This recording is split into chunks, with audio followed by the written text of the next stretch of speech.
Shalom, shalom à vous, bien-aimés de Dieu, très chers parents. Je vous salue dans le beau et le précieux nom de notre Seigneur Jésus-Christ.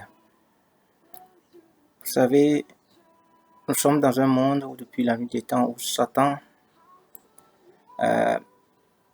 nous oppresse, cherche par tous les moyens pour nous détourner du Seigneur. Et nos enfants ne sont pas exempts et il les attaque plus, on va dire. Et vous savez, on ne veut pas dire que les parents ne font pas leur boulot.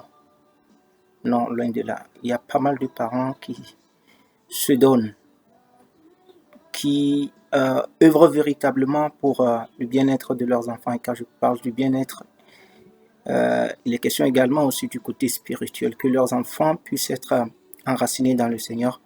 Mais vous savez, de la même manière que nous les parents, nous sommes oppressés, que l'ennemi nous presse et cherche à nous faire chuter, bien cherche à nous éloigner du Seigneur, c'est la même chose pour nos enfants. Et regardez ce que Jésus dit dans Luc chapitre 23. Dans ce chapitre 23 là, les questions de comment Jésus-Christ a été maltraité, jugé, maltraité, et puis bon, on l'amenait à Golgotha.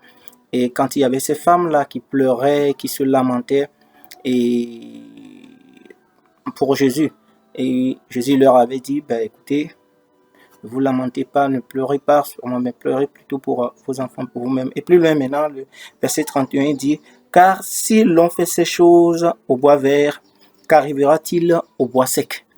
Oui, nous les parents, nous sommes comme les bois verts. Et si déjà pour nous, ce n'est pas facile, qu'en serait-il pour nos enfants? Donc, sachons-le que, voilà, de la même manière que ce n'est pas facile pour nous, ce n'est pas non plus facile pour eux. Donc, si nous considérons comme nous sommes les bois verts, et comme Jésus le dit ici, Jésus, c'est lui le bois vert, oui, il dit, si on fait ça au bois vert, qu'en serait-il pour le bois sec? Donc, nous, parents, oui, aujourd'hui, nous sommes aussi comme des bois verts, et nos enfants comme le bois sec. Donc, nous avons quand même besoin de persévérer et demander la grâce de Dieu, continuer toujours à prier, à ne pas lâcher et à s'accrocher à notre Seigneur Jésus-Christ. J'ai l'assurance que oui, il le fera parce que lui qui nous a appelés à cette noble tâche-là, qui est l'éducation de nos enfants, et ne se met jamais à l'écart. Et regardez ce que Paul dit dans 2 Corinthiens chapitre 4, le verset 8, surtout, et aussi le verset 9, 2 Corinthiens chapitre 4, le verset 8 et 9, oui. Il dit, nous sommes pressés de toute manière, mais non réduits à l'extrémité. Dans la détresse, mais non dans le désespoir. Persécutés, mais non abandonnés. Abattus, mais non perdus. Que cela puisse nous réconforter. C'est très important. Le Seigneur de notre côté, il ne nous lâchera jamais. Continuons toujours à intercéder pour nos enfants, à prier pour nos enfants.